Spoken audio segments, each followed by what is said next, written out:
Rolling. 5, 4, 3, 2, 1. Action. Hello viewers, we are back from our break with my friend Demotrios, the mortgage expert. Over 21 years. I'm so glad you are in the studio today. And I appreciate being Okay, here. so let's say we're on the QM side. Correct. Now let's do the non-QM. Okay, non-QM products Mm-hmm. or for self-employed individuals, they have a little higher down payments. It can go as low as 10%, but on average about 20.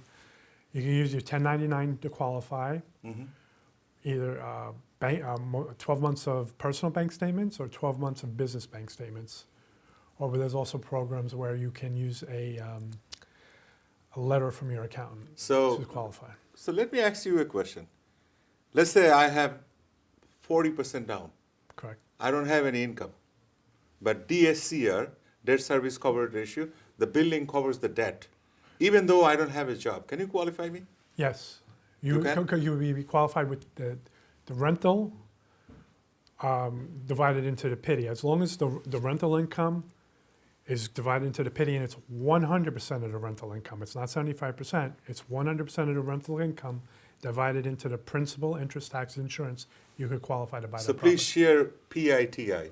Because a lot of audience might go like, what But is also PITI? with DSCR, they're Uh-huh. only looking at the mortgage payment and, Mhm. and what the rental income is. They're not Mhm. looking at other debt, other homes that you own or whatever it may be. They're just looking at that one property. Wow. Just the property? No car loans, no credit cards, just the one property. Principal, interest, taxes, insurance against rental income. Oh, that's a gold nugget. So But I could have. you have to be an investor. Mhm. It's not for primary Mhm. primary purchases. It's for investment properties. So for investors, I don't need a job as long as I have the down payment. But you have to also have Mhm. experience in being an investor in And real an estate. investor. Real So estate. how do you qualify? Like, I'm an investor. I'm not an investor. I'm first-time investor. What can you do then? Well, I can tell that you're an investor or not because if they're going to look into anything, they're going to go on the website, the government website, and see if you have any LLCs or what have you, Okay. and if you have LLCs and you have all the real estate that you own, or you say, oh, I have this property or that property. Mhm. When you're doing the due diligence, you write Mhm. it down in the mortgage application, stating that you are a sophisticated investor, as opposed to be a non-sophisticated investor. Wow. So let's share what is tax credit like for. So tax credit, it's for first-time home buyers, primary residents. Uh-huh. It's either $15,000 or 10% of the purchase price. Mm-hmm. Now, they just don't have tax credits. You can also, if you're buying in a certain area, you can go to the municipality, Mhm. see if there are any grants that help Mhm. you purchase the home. Mhm. Or if you negotiate while purchasing the home in contract, you can get a seller's concession, which would be a seller's credit. Seller's credit.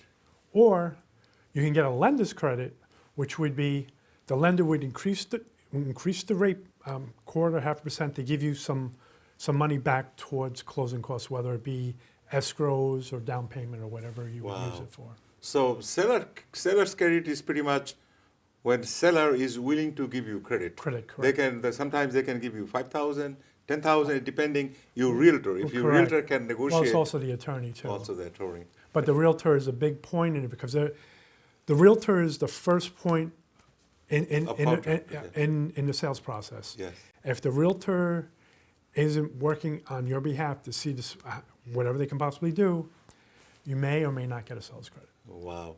So now, what do you just say? Like, how do you define a good realtor? Because you've been in mortgage 21 years. I'm pretty sure you had interacted with many lots realtors. But you can also, it's very easy with technology today. Just Mhm. Google them. Just Google them. Google them, see what it says about that realtor or whomever you're working with. It's very, very simple.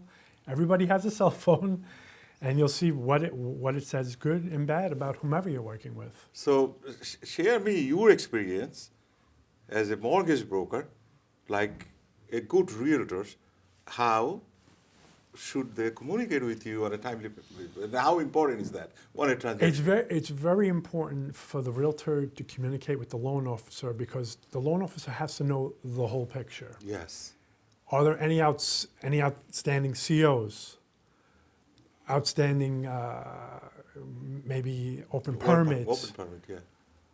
And when, the appraiser's coming, and that the realtor has the comps to give to the realtor to support the value of the property, which is the most important. Because not everybody is on the same playing field. Banks, they get out-of-state appraisers to do appraisals. They have no idea what the market is. They have no clue. I've come across, I can't name names but $100,000 difference in value than the appraisal that I would do for the same property. It doesn't make sense, but if you don't have people that know the job, it's a problem. You see, the way I see it, when you know the appraisal date is set, the first thing you go with the neighborhood, pull all the sold comps. Correct. Like kind properties, pull the sold comps and roll it and shove it to the appraiser. Because these appraisers come from different part of the All world. of it, but And they have no idea where they're walking But in. you have to meet the appraiser at the property and physically give them those documents. Yes.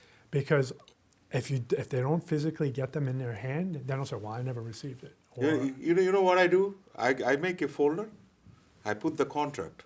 I put a highlighter, the purchase price. very good. And I put all the comps. And I write on top, comps 1, comps 2, comps 3. And I put all the listing, like these are listed with this. I give them like 10 to 12 pages. That's very And good. I talk to them. I said, like, look, here is the contract price, and this is like next block sold this day, this. So they have no option to play with you. No, well, when you're doing their job for them. You're making it easier for them. Yes, and I think they like it Oh, they love it. because every single transaction I did that, I didn't get one comps came lower than the contract price, That's very smart. and one time I didn't go, it came 50,000 less. Well, that's not your fault. That's unfortunately today some people do a lot with their job and some people do a little with their job.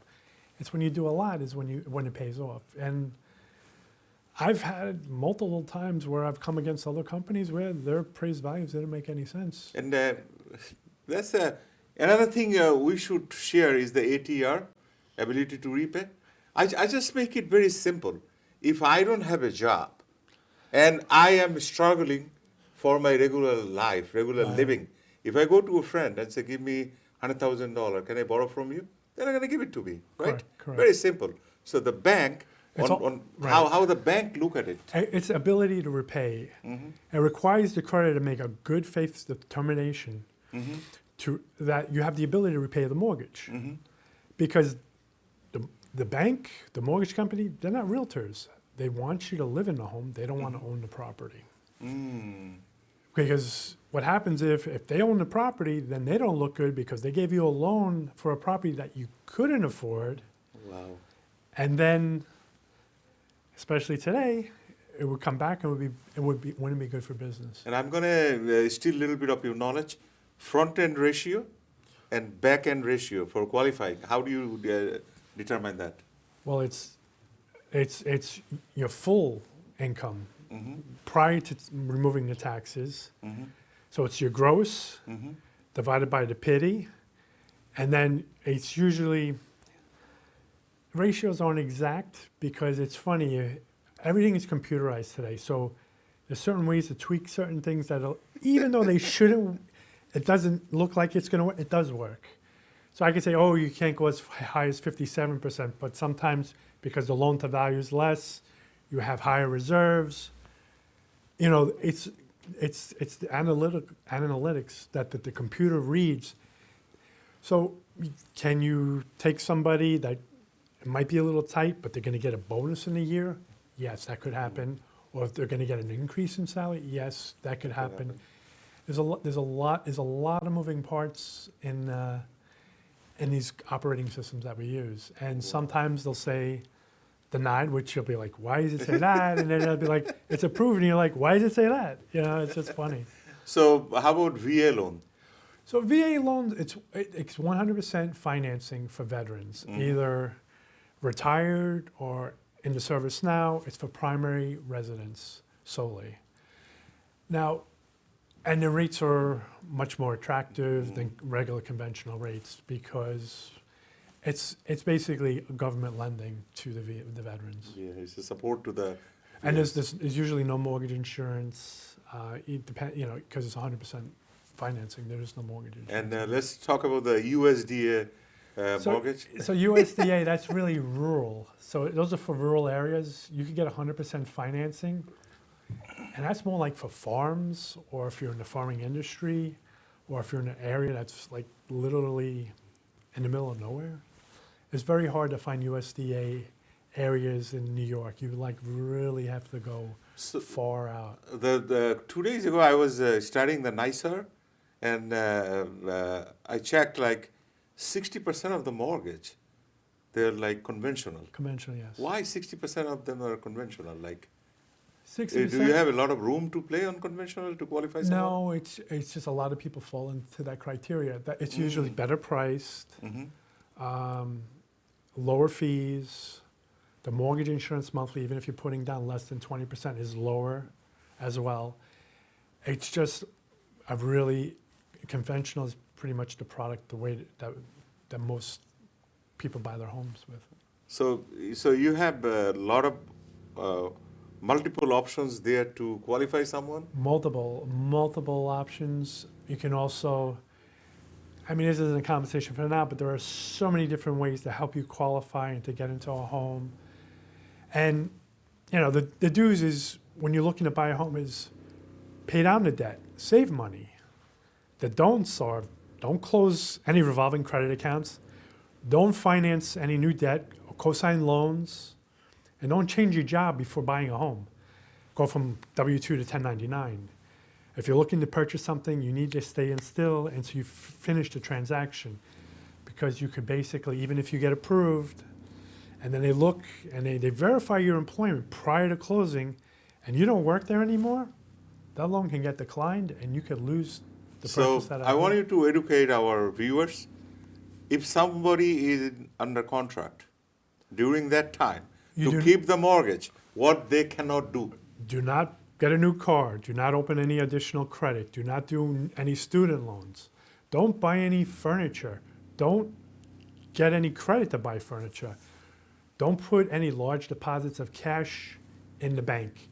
If anything is going to be done, it has to be sourced. It has to be a check, either if it's a gift or yourself. But if you're depositing cash in the bank, that will slow down the process. Then you have to physically show where it's coming from, whether it's a gift. All right, it's a gift of cash. Where did the cash come from? You're going to need a letter. Then you're going to have the transaction. If the person that gave you the cash, if they deposited, they took the money out of the bank, they give it to you. Everything has to be sourced. And sourcing is knowing exactly where the money is coming from. So basically, when the bank is processing your mortgage, they process based on your income and DTI. Well, your income, Uh-huh. your assets, Your assets, and your debt. your debt. And So if- you cannot increase your debt. And they get updates if you sign something, if you go for a new car, they're gonna know right away. They get an alert. You just took out a car loan for They got a GPS on you, eh? 700, if it's a $700 payment or a $1,000 payment, they're gonna know right away. So if your car is on the last legs, just take it to mechanic, keep it going until after you close, because any one of these things, getting new debt, if you're getting new debt, closing credit instruments that you had open but you had a zero balance, but you say, oh, you know what, I'm buying a house.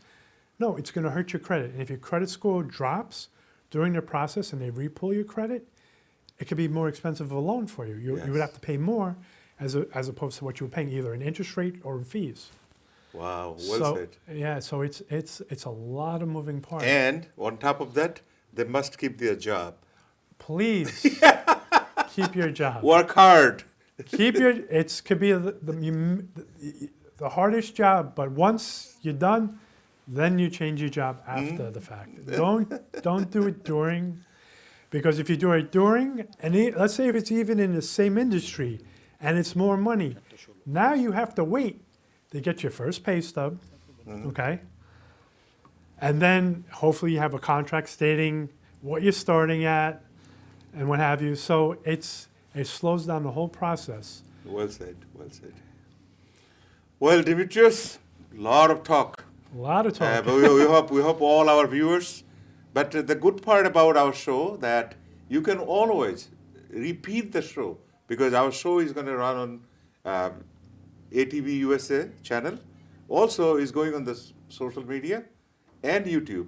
So viewers, if you want to learn more about mortgage and you want to repeat, and you can watch it over and over. That's why we're doing this program, because we want our community, our viewers to be more comfortable, more educated, more knowledgeable when you're shopping for mortgage or buying a house. Demetrios? And if you have any questions, feel free to reach out to me, either email, text, or phone call. I'm available.